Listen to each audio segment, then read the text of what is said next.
Hello friends, बरायबाय Bodo Job Info official YouTube channel आसा खालामो नोंथांमोना बयबो मोजां दङ। दा फाइनाली बेनो जाबाय SSC Constable नि साख्रि रिजाल्ट।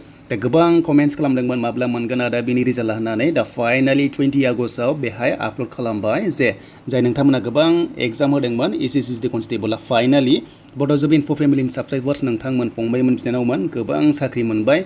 स' बयबो नोंथांमोना जायफ्रा साख्रि मोनदों कमेन्ट्स खालामनो दाबाव। दा बेनिफ्राय जों भिउ खालामबाय बेसेबां काट अफ थांमारखो बेनिफ्राय आं नोंथांमोननो रिजाल्ट शीटखौहाय PDF फाइलखौ नोंथांमोननो डिसक्रिप्शनाव डाउनलड खालामनो हानायनि अप्शनखौ होगोन। जास्ट नोंथांमोना नायग्रोबानो जाबाय भिडिअखौ आं आपल'ड खालामगोन लासैनो। दा जों फार्स्टआवनो मेलनि काट अफ नायग्रोगोन बेसेबां थांदों काट अफ। स' ST नोंथांमोना हमना ला जास्ट जों बेयाव नायगोन STखौ जों गुबुनखौ नाया आरो जानो हागौ खायसे जोंनि बर'फोरा आनरिजार्भ केटेगरियावबो मोनदों। एन्ड बेनिफ्राय गोबाव खालामा दानिया जों नायबाय आसामाव फैबाय डाइरेक्ट एन्ड आसामाव फैनाय लोगो लोगो जोंनि STआव बेसेबां काट अफ थांखो बे जाबाय जेनेरेल एरिया बे जाबाय आसाम राइफलनि जेनेरेल एरियायाव काट अफ थांदों 79.72 जेराव नोंथांमोना बिथिंहाय बार्डे मोनदों। एन्ड बेनिफ्राय BSFआव नायोब्ला थ' नोंथांमोना जेनेरेलाव BSFआव नायोब्ला थांदों बेनो जाबाय नोंथांमोना 64.85 एन्ड बेनिफ्राय BSFआव थांदों बे जाबाय B माने बर्डार एरिया जेराव 61आवनो साख्रि मोनदों अके। एन्ड बेनिफ्राय CISF नोंथांमोननि जेनेरेलाव नोंथांमोना मोनदों माने जेनेरेल माने बर्डार एरिया बे नङा जेनेरेल एरिया होनना बुङो जि माने बेयाव मोनदों 71 सामथिं दङ। एन्ड बेनिफ्राय CISF BSFआव STआव मोनदों बर्डार एरियायाव आरोबाव CISFआव 66.80 एन्ड बेनिफ्राय CRPFआव होनोबा थ' CRPF नोंथांमोना जेनेरेल एरिया मोनदों जेरावनाखि बर्डार एरिया नङा जोंनि ST थांदों काट अफ 65.59 आरोबाव CRPF बर्डार एरिया थांदों 62आवनो साख्रि मोनदों। बेनिफ्राय ITBP जेराव नोंथांमोना ST मोनदों जेनेरेल एरिया 64 बेनिफ्राय SSB जेनेरेल एरियायाव 72 बिदि थांदों।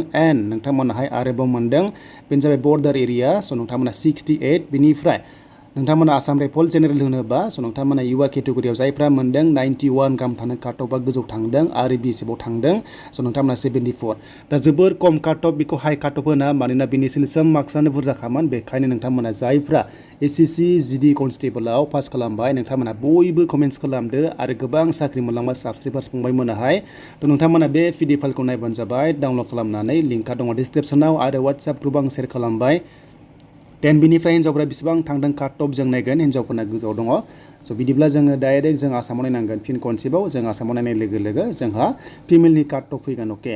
स' बिदिब्ला जों दानिया नै बेयाव गोबां रोखोमनि स्टेट्स दङ स' नोंथांमोना बेखौ नायनो हागोन। दा गोबां गोजोननाय मोन्दों आरो गोबां नोंथांमोना नाजायै दा फाइनालि दिनैहाय SSC GD कनस्टेबलनि रिजाल्टखौ मोनबाय। स' बिनिफ्राय नेक्स्ट लेभेलावबो मोजाङै होबानो जाबाय आरोबाव सेप्टेम्बर 1 जानाय लोगो लोगो SSC नि डेलि पुलिस दङ स' नोंथांमोना जाहाथे बेखौबो एग्जामखौ होयो। स' दानिया जोंहा फिमेलाव बेसेबां काट अफ थांखो जों बेखौ नायगोन ST हिसाबै स' नोंथांमोना बेवहाय नुनो मोनो माखासे कास्ट दङ जों बेखौ दानिया नायनोसै।